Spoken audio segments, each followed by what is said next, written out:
Hi అండి, నమస్తే. ఈరోజు వీడియోలో పండగ స్పెషల్ బొబ్బట్లని ఎలా ప్రిపేర్ చేసుకోవాలో మీకు ఈ వీడియోలో చూపిస్తా అండి. ఇలా నేను చూపించినట్టుగా బొబ్బట్లను చేస్తే ఫస్ట్ టైం చేసినా కూడా చాలా బాగా సాఫ్ట్గా మృదువుగా వస్తాయండి. ఇక నేను పక్కా కొలతలతో చూపిస్తున్నానండి. ఇలా ఒకసారి చూసి తప్పకుండా ట్రై చేయండి. ఇప్పుడు వీటిని ఎలా చేయాలో చూద్దాం. ఇక్కడ ముందుగా నేను 2 కప్పుల వరకు శనగపప్పును తీసుకున్నానండి. దీన్ని ఒక గిన్నెలోకి వేసుకోవాలి. ఇప్పుడు ఈ పప్పులో కొద్దిగా నీళ్లు పోసి పప్పుని ఒక 2 సార్లు శుభ్రంగా కడిగి తీసుకోవాలి. ఇలా కడిగిన నీళ్ళని తీసేసి మళ్ళీ ఈ పప్పులోకి ఒక 2 కప్పుల వరకు నీళ్లు పోసుకోవాలి. పప్పు బాగా ఎదుగుతుంది కాబట్టి గిన్నె నిండా నీళ్లు పోసి తీసుకోవాలి. ఇలా తీసుకున్న పప్పుని పక్కన పెట్టి 1 గంట పాటు బాగా నాననివ్వాలి. చూడండి, పప్పు బాగా నానిపోయింది. ఇప్పుడు దీన్ని కుక్కర్లోకి వేసుకోవాలి. ఇలా వేసుకున్నాక దీంట్లో 2 కప్పుల వరకు నీళ్లు పోసుకొని, అంటే పప్పు మునిగే వరకు నీళ్లు పోస్తున్నానండి. ఇప్పుడు కుక్కర్ పైన మూత పెట్టేసి ఒక 3-4 విజిల్లు వచ్చే వరకు పప్పుని ఉడికించుకోవాలి. పప్పు ఉడికేలోపు ఇక్కడ పిండి కలిపి పెట్టుకుంటున్నానండి. 2 కప్స్ వరకు మైదా పిండిని తీసుకోవాలి. మీరు ఇక్కడ మైదా పిండికి బదులుగా మొత్తం గోధుమ పిండి కూడా వేసుకొని చేసుకోవచ్చు. ఇప్పుడు ఇందులోకి 1 టేబుల్ స్పూన్ వరకు బొంబాయి రవ్వ, ఇందులో చిటికెడంత ఉప్పు, అలాగే బొబ్బట్లు మంచి కలర్లోకి రావడానికి చిటికెడంత పసుపు వేసుకొని మొత్తం మిక్స్ చేసుకోవాలి. పసుపు అనేది పూర్తిగా ఆప్షనల్ అండి. వేసినవన్నీ బాగా కలిసిన తర్వాత దీంట్లో 1 టేబుల్ స్పూన్ వరకు నెయ్యి వేసుకోవాలి. నెయ్యి వేసుకోవడం వల్ల మనం చేసే బొబ్బట్లు చాలా సాఫ్ట్గా మృదువుగా వస్తాయి. ఇలా మొత్తం ఒకసారి బాగా మిక్స్ చేసుకొని ఇప్పుడు ఇందులోకి సరిపడా నీళ్ళను పోసుకుంటూ పిండిని సాఫ్ట్గా చపాతీ పిండిలాగా కలుపుకోవాలి. నీళ్ళని ఒకేసారి పోయకుండా కొద్ది కొద్దిగా పోసుకుంటూ పిండిని సాఫ్ట్గా కలిపి తీసుకోవాలి. పిండిని మరీ పల్చగా కాకుండా మరీ గట్టిగా కాకుండా ఇలా సెమీ సాఫ్ట్గా కలుపుకొని తీసుకోవాలండి. చూడండి, పిండి కన్సిస్టెన్సీ అనేది ఇలా సాఫ్ట్గా ఉండాలి. మళ్ళీ నానిన తర్వాత పిండి ఇంకొంచెం సాఫ్ట్గా అవుతుంది. ఇప్పుడు దీంట్లో 1 టేబుల్ స్పూన్ వరకు పిండి పైనుండి నూనెను పోసి మళ్ళీ ఒకసారి పిండిని మొత్తం కలిపి తీసుకోవాలి. ఇలా సాఫ్ట్ ముద్దలాగా చేసి పక్కన పెట్టుకోవాలి. దీన్ని ఒక 30 నిమిషాల వరకు మూత పెట్టేసి పక్కన పెట్టుకొని ఉంచుకోవాలి. ఇప్పుడు పప్పు చూడండి మెత్తగా ఉడికిపోయింది. 3-4 విజిల్ల వరకు పప్పు మెత్తగా ఉడికిపోయింది. కుక్కర్ అడుగులో కొద్దిగా వాటర్ ఉన్నాయి కాబట్టి ఆ వాటర్ పోవడానికి ఒక గిన్నె పైన ఒక స్ట్రైనర్ పెట్టి ఆ పప్పుని అందులోకి వేసుకొని నీళ్లు మొత్తం పోయే వరకు వడగట్టుకోవాలి. ఇది మొత్తం చల్లారనివ్వాలి. చూడండి, ఇది ఒక 15 నిమిషాల వరకు చల్లారిపోయింది. ఇప్పుడు దీన్ని మిక్సీ జార్లోకి వేసుకొని, మీరు ఇలా మిక్సీలో కాకుండా డైరెక్ట్గా పప్పు గుత్తితో దాన్ని మ్యాష్ చేసి తీసుకోవచ్చండి. దీంట్లో ఎక్కడా పలుకులు లేకుండా మెత్తగా గ్రైండ్ చేసి తీసుకోవాలి. చూడండి, ఇలా మెత్తగా గ్రైండ్ చేసి తీసుకొని పక్కన పెట్టుకోవాలి.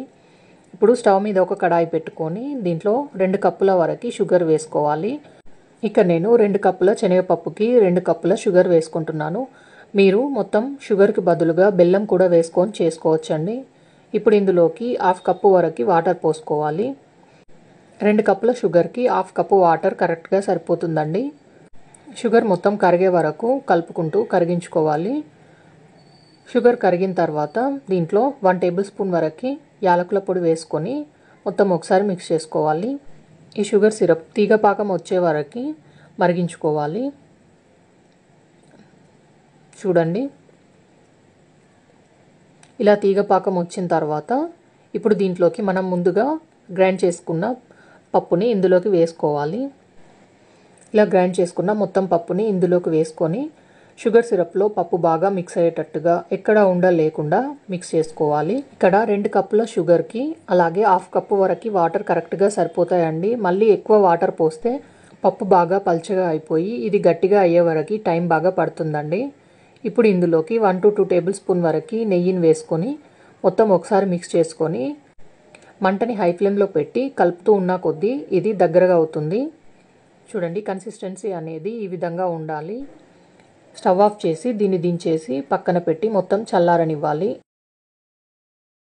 ఇది చల్లారిన తర్వాత ఇంకొంచెం గట్టి పడుతుందండి. చూడండి, మొత్తం చల్లారిపోయిన తర్వాత ఇలా గట్టిగా అవుతుంది. ఇప్పుడు దీన్ని మనం ఎన్ని బొబ్బట్లు చేయాలనుకుంటున్నామో అన్ని లడ్డూలను చేసుకొని తీసుకోవాలి.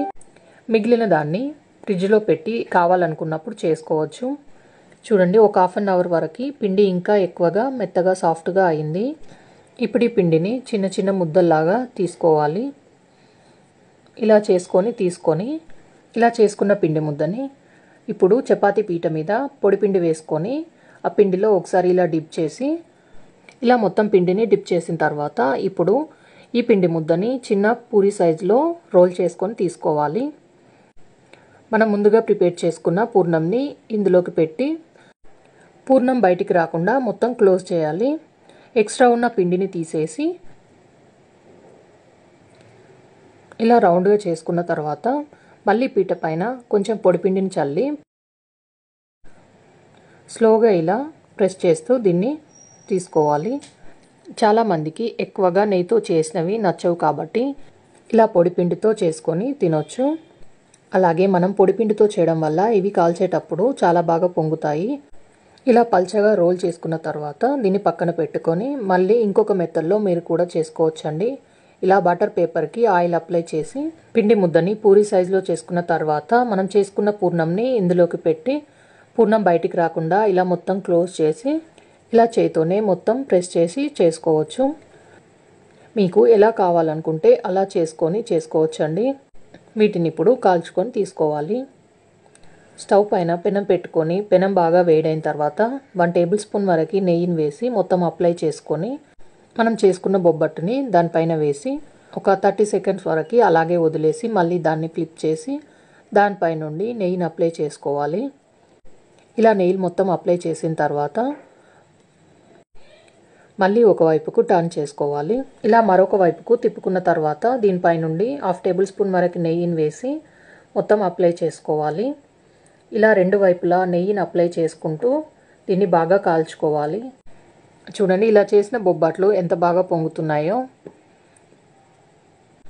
ఇలా బాగా కాల్చుకోవడం వల్ల బొబ్బట్లు బాగా పొంగుతాయి, అలాగే బాగా కాలుతాయండి. అంతే అండి, వీటిని వేడివేడిగా సర్వ్ చేసుకోవడమే, లేకుంటే హాట్ బాక్స్లో పెట్టైనా కూడా తినొచ్చు. ఇలా నేను చూపించినట్టుగా ఒకసారి బొబ్బట్లను చేయండి, తప్పకుండా చాలా బాగా వస్తాయి. మరిన్ని మంచి మంచి వీడియోస్ కోసం మా ఛానల్ని సబ్స్క్రైబ్ చేయండి. ఈ వీడియోకి లైక్ చేయండి, షేర్ చేయండి. Thanks for watching.